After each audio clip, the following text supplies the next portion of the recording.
கூகுள வந்து ஆந்திராவை கொண்டு போயிட்டாங்களா?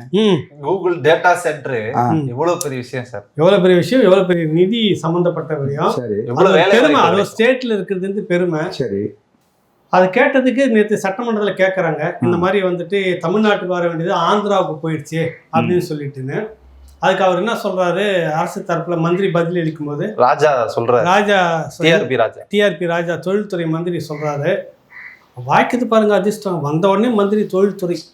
என்ன அப்பா வந்து கோல் வச்சுட்டு இருந்தாரு, அவர் 1/4 நூற்றாண்டு 1/2 நூற்றாண்டா கோல் வச்சுட்டு இருக்கிற ஒரு அப்பா வந்த உடனே அப்பா வந்து ஒரு கப்பலோட்டிய தமிழர். ஆமா, அது என்னத்த சொல்றது, இப்ப வந்த உடனே தொழில்துறை மந்திரி இருக்கு, கப்பல் துறை தமிழர் தொழில்துறை மந்திரியா கொடுத்துட்டாங்க. வந்த உடனே அவர்கிட்ட பொறுப்பா பதில் சொல்றாரு. அது அதானி அழுத்தத்தில் அங்க போயிடுச்சு, அதானி அழுத்தத்தில் தமிழ்நாட்டுக்கு வர்றது அங்க போயிடுச்சு. அதானியுடைய திட்டத்தை நீங்க நிறைவேற்றி அதானிக்கு ஏன்டா நிலம் எடுத்து கொடுக்குறீங்க? அதுதான் கேட்கறேன். காட்டுப்பள்ளி துறைமுகத்தை விரிவாக்கத்தை நீயா ஊந்து கரை சேவை பண்ணிட்டு உடனே தடுத்து நிறுத்து. கரை சேவை பண்ணிட்டு இருக்குது திமுக அதானிக்கு.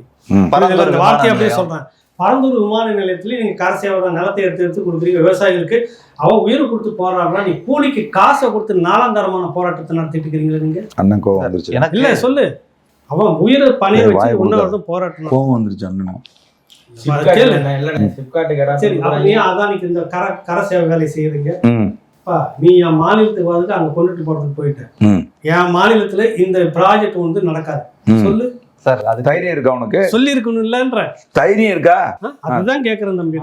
கோவம் வருதுன்றீங்க. என் விவசாயம் இருங்க தம்பி, என் விவசாய நிலத்தை எடுத்து அவங்க விவசாயத்தை நடு ரோட்ல போட்டுட்டு நசுக்கி அதானிக்கு நிலத்தை எடுத்து கொடுப்பீங்க. அவர் ஃபிளைட் கட்டி ஓட்டு வாங்கி இருப்பார், சம்பாதிச்சிட்டு இருப்பாரு. புரியுது இல்ல? ஆனா தமிழ்நாட்டுக்கு வர ஒரு திட்டத்தை தூக்கி அதே அதானி அதைத்தான் கேட்கிறோம் நம்ம. இல்லண்ணே, அதோட இன்னொரு செய்தியும் கிடையாது. ஃபாக்ஸ்கான் நிறுவனத்துக்கு வந்து 5000 கோடி அவன் அறிக்கை அவன் பொலிச்சுன்னு துப்பிட்டான் தம்பி. சொல்லு, அதையும் வந்து என்ன